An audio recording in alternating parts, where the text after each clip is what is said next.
Hello बच्चों, digital परीक्षा में आपका स्वागत है।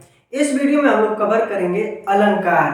अलंकार किसे कहते हैं, अलंकार के प्रकार, अलंकार के कौन कौन से प्रकार होते हैं उनको भी देखेंगे। ठीक है, तो यदि आप हमारे चैनल पर नए हैं तो चैनल को सब्सक्राइब करें, वीडियो को लाइक करें, ठीक ना, और बेल आइकन को दबाना मत भूलिएगा। ठीक है, और अपने दोस्तों को भी शेयर कर दीजिए ताकि वो भी इस टॉपिक को पढ़ सकें। ठीक है, आइए शुरू करते हैं। अलंकार अलंकार किसे कहते हैं, यानी अलंकार का परिचय देखेंगे। ठीक है, अलंकार का परिचय, अलंकार दो शब्दों से, ठीक है, अलंकार दो शब्दों से मिलकर बना है। कौन सा शब्द है? अलम धन कार। ठीक ना, अलम का अर्थ होता है, क्या होता है? आभूषण। अलम का अर्थ होता है आभूषण, तथा कार का अर्थ होता है करने वाला। ठीक है ना, करने वाला। ठीक ना, अलंकार का शाब्दिक अर्थ होता है आभूषण। शाब्दिक इसका अर्थ क्या होता है? आभूषण। जिस प्रकार आभूषण शरीर की शोभा बढ़ा देता है, ठीक उसी प्रकार या ठीक वैसे ही अलंकार के प्रयोग से काव्य में चमत्कार और सौंदर्य उत्पन्न हो जाता है। ठीक है, तो इसका यह परिभाषा या परिचय हो गया कि अलंकार का जो शाब्दिक अर्थ होता है आभूषण होता है। जिस प्रकार आभूषण शरीर की शोभा बढ़ा देता है, ठीक वैसे ही अलंकार काव्य में चमत्कार या सौंदर्य उत्पन्न कर देता है। ठीक ना, अलंकार की परिभाषा क्या होती है? अलंकरोति इति अलंकारः। अलंकरोति इति अलंकारः, अर्थात जो अलंकृत करे उसे अलंकार कहते हैं। ठीक ना, जो अलंकृत करे उसे अलंकार कहते हैं। तो ये परिभाषा हो गई इसकी। ठीक है, अलंकार के मुख्य तीन भेद होते हैं। कितने भेद होते हैं? तीन। शब्दालंकार, अर्थालंकार, उभयालंकार। कौन कौन से होते हैं? शब्दालंकार, अर्थालंकार, उभयालंकार। ठीक है, तो आप इसे समझिए मेरे साथ, फिर आप बाद में इसे नोट कर लीजिएगा। ठीक है, अब हम लोग देखते हैं शब्दालंकार।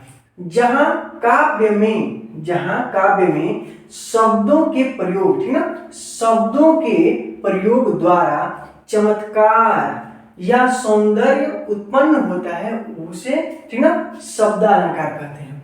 जहां शब्दों के प्रयोग द्वारा चमत्कार या सौंदर्य या आकर्षण उत्पन्न होता है, वहां शब्दालंकार होता है या उसे शब्दालंकार कहते हैं। ठीक है, शब्दालंकार के जो प्रकार होते हैं, यमक, अनुप्रास, श्लेष। ठीक है, यमक, अनुप्रास, श्लेष। कौन कौन से हैं? यमक, अनुप्रास, श्लेष है। ठीक है, ध्यान दीजिएगा। अब देखेंगे अर्थालंकार। अर्थालंकार जहां काव्य में अर्थ की विशेषता के कारण सौंदर्य या चमत्कार उत्पन्न होता है, उसे अर्थालंकार कहते हैं। ठीक है, अर्थ की विशेषता के कारण सौंदर्य या चमत्कार या आकर्षण उत्पन्न होता है, वहां पर कौन सा होता है? अर्थालंकार। ठीक है, अर्थालंकार का जो प्रकार है, उपमा, रूपक, उत्प्रेक्षा, अतिशयोक्ति, मानवीकरण, भ्रांतिमान, संदेह। ठीक ना, अर्थालंकार के प्रकार है। ठीक है, उपमा, रूपक, उत्प्रेक्षा, अतिशयोक्ति, मानवीकरण, भ्रांतिमान, संदेह। ठीक है, आप कमेंट में अर्थालंकार के दो अन्य प्रकार भी लिखकर हमें भेजिएगा। ठीक है, तो आप इसका, ठीक ना, भेजिए हमें कि कौन कौन से अन्य दो और होते हैं। ठीक है, अब हम लोग देखेंगे उभयालंकार। उभय अलंकार, तो उभय का मतलब होता है उभयनिष्ठ कह सकते हैं, जैसे बीच वाला। ठीक ना, उभय का मतलब होता है क्या?